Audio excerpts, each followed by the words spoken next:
if I have to consider what I wear before stepping out the house, because I don't want to draw some type of attention, I don't know how many other men have to consider, is this outfit going to be deemed safe for me? Yeah, because men never consider what they wear. In honesty, we just walk out the house without a care in the world for what we're wearing. I mean, what man looks in the mirror nowadays?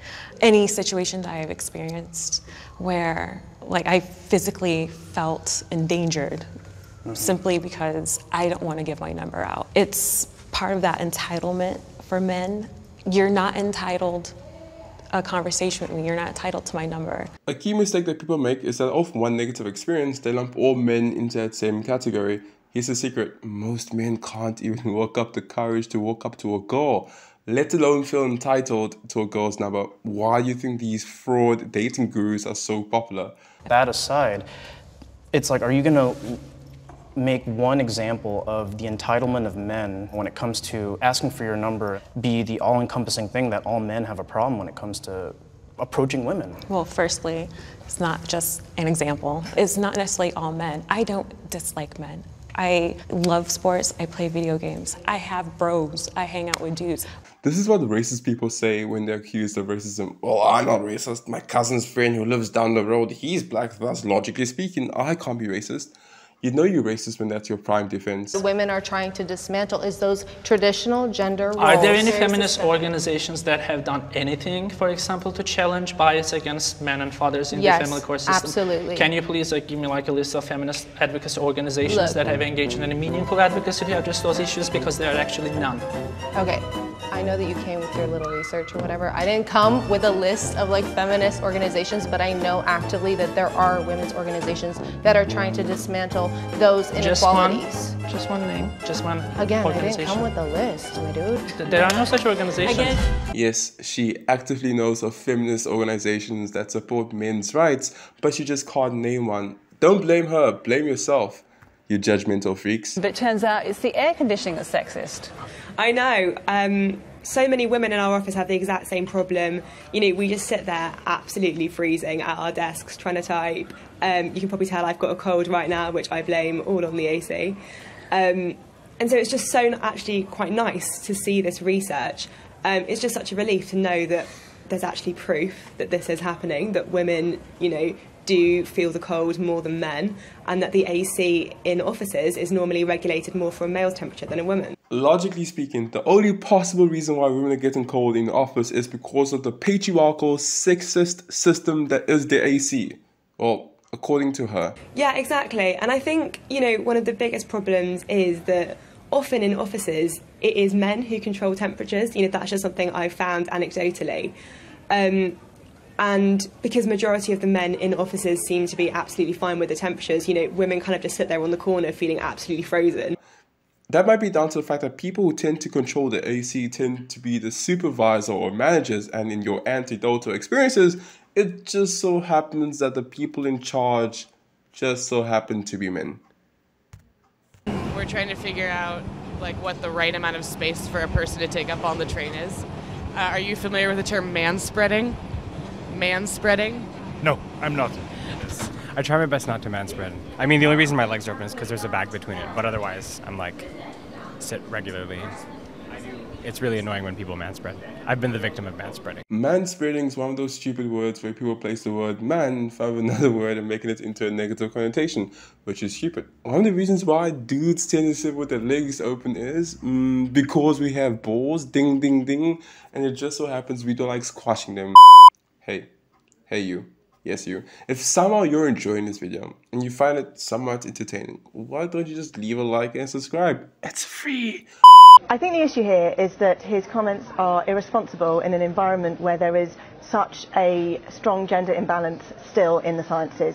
I work as a teacher and tutor, and I am really passionate about encouraging young women girls at school to study science, to go into sciences, and there's still an environment where a lot of young girls still feel that science isn't for them. There's a historical reason for that. Back in the Renaissance time, women were told that their brains were too soft to house a powerful skull, that exercising our brains would shrink our ovaries. I never really understood this whole thing of let's go back 100 years ago to prove what happened then is happening now. It's clear as day. What happened then is certainly not happening now. There is some reason to suppose that there is an advantage to being a man in certain subjects. There's reason to suppose that gender essentialism, biological determinism, whatever you want to call it, the fact that there are male brains and female brains, may indeed have some basis in science. Now, this is sort of thrown out of the window completely by feminists and female academics who just refuse to accept that there's any reason whatsoever why there might be a gender imbalance. I'm going to make this simple and short. Men and women are different. We gravitate towards different things. There are reasons why there are more female nurses than male nurses and why there are more male scientists than female scientists. It's because we're not exactly the same.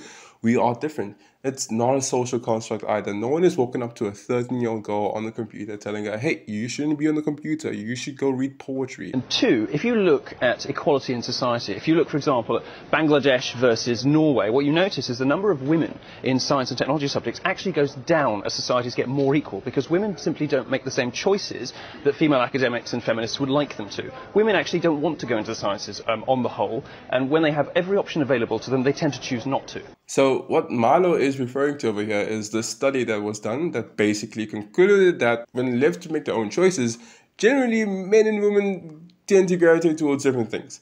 Jordan Peterson explains this better than I ever could.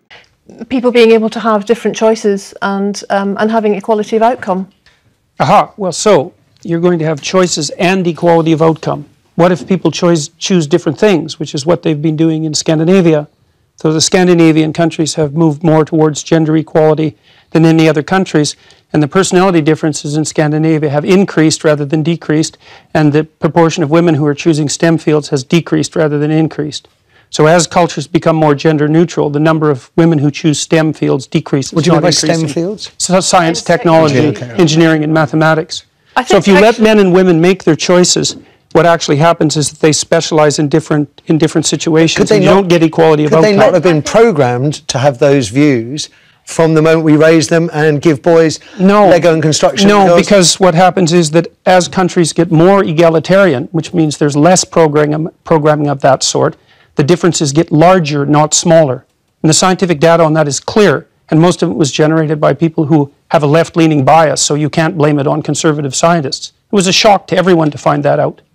If you want to watch that Jordan Peterson clip, it's in the description below along with all other videos I used in this video. Check it out. If you and another person want to see over a wall, and the person is much taller than you, and you're both given a stool of the same height, then you and the tall person will be able to see over the wall, but the tall person will still be able to see much farther out than you. That's equality. You're both given the same share, but one person is still always going to have more than you. Equity, on the other hand, is the notion that you would be given a higher stool because you're shorter or you have less opportunity. At the end, you're both the same height. She seems very nice, but anyways, the problem here is the concept of equity. That's a very cute illustration, but applied in real life and all you really have is just affirmative action. There's this obsession with equality and making things equal. Some things will never be equal. For instance, a study was done, link in the description below, showing that in a household of 4 with 2 children, the older sibling has a higher chance of being successful in life than the younger sibling. And that's just out of the gate. So if we can't get equity or equality, whatever word you want to use, in a household of 4, how do we expect to get equity or equality in a country with over 200 million people living in it? It's impossible. Again, it's impossible. In a country where people make different choices, you can't always expect equal outcomes when you give them equal opportunities. Again, here's a video of Jordan Peterson explaining what I just said in a much better and smarter way. If you hire 50% women engineers and 50% male engineers, then the women engineers are less qualified because the pool of engineers is lower among women. So you can't hire 50% women engineers without producing a decrement in the quality of the engineers, because this selection pool is too small. You can't do that on a large scale. You might be able to do that in one company. Yeah, and they certainly argue that they're not then it's not tokenism, and they're not hiring second-rate women. They might argue that, but if you did it on a large scale, that's what would happen. Because look, you think about it mathematically. If there's 10 times as many male engineers as there are female engineers, and you insist upon hiring 50-50, then obviously the degree to which the female engineers are proficient cannot be the same as the degree to which the male engineers are proficient. It's mathematically impossible. Again, if you want to watch that full Jordan Peterson video, it's in the link description below. In the description link below. In the description below. The link is in the description below. Again, cute girl, cute illustration, doesn't really work out in real life. Alright guys, if you enjoyed this one, leave a like and subscribe. Thank you for watching. Check out my other videos and I hope you have a great day. Only if you subscribe.